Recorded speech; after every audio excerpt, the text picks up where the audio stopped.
TDP MP కనకబండ్ల Ravindra Kumar మీడియాతో మాట్లాడుతున్నారు. Live చూద్దాం.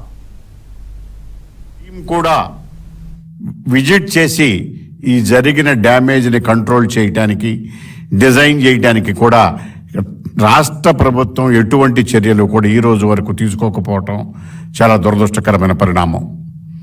పోలవరం ఎప్పుడు పూర్తవుతుందో చెప్పలేనటువంటి దౌర్భాగ్య స్థితిలో రాష్ట్ర ప్రభుత్వం వ్యవహరిస్తున్నది, పన్నులు వ్యవహరించకుండా.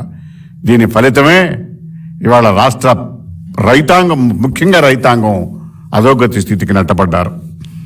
చంద్రబాబు నాయుడు గారి పాలనలో ఖరీఫ్, రబీకి కలిపి 1,42 లక్షల ఎకరాలు సాగు చేస్తే జగన్మోహన్ రెడ్డి గారి పాలనలో 23, 24లో 2 సీజన్లో కలిపి 30 లక్షల ఎకరాలకి పడిపోయింది. అది 1,42 లక్షల ఎకరాలు ఎక్కడ, 1,30 లక్షలకి మొత్తానికి పడిపోయింది ఈ 2 సీజన్లలో కలిపేది.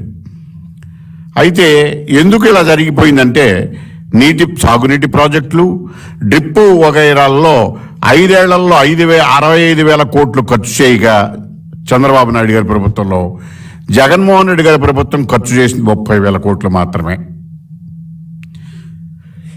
ఈ ప్రకృతి వైపరీత్యాల వల్ల జగన్ ప్రభుత్వం పూర్తిగా నిరాధారణమైనటువంటి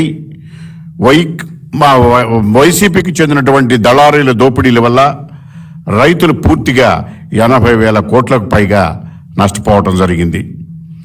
ధాన్య సేకరణలో మినిమం సపోర్ట్ ప్రైస్ ఇవ్వనందువల్ల బహిరంగ మార్కెట్లో ఈ వైసీపీ దళారులు తక్కువ రేటుకు పంటను తగనమే పరిస్థితి తీసుకొస్తుంటే 5 ఏళ్లలో రైతులు 21,000 కోట్లు నష్టపోయారు.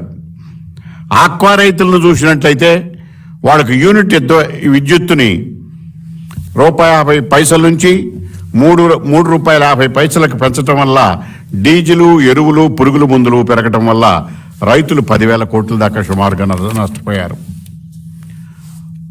మోటార్లకు మీటర్లు బిగించి రైతులు మెడకు ఉరేసేటటువంటి పరిస్థితులు కల్పిస్తున్నారు.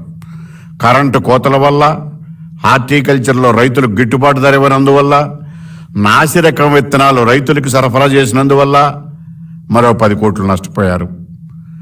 రైతు భరోసా పేరుతో రాష్ట్ర నిధుల నుంచి 12,500 కోట్లు ఇస్తామని హామీ ఇచ్చి 7,500కి కుదించి ఒక్కొక్క రైతుకి 5 ఏళ్లలో 25,000 ఎగ్గొట్టారు. కేంద్రం ఇచ్చేటటువంటి 6,000 కూడా రాష్ట్ర ప్రభుత్వం ఇస్తున్నట్టుగా అబద్ధాలు చెప్పడం జరుగుతున్నది.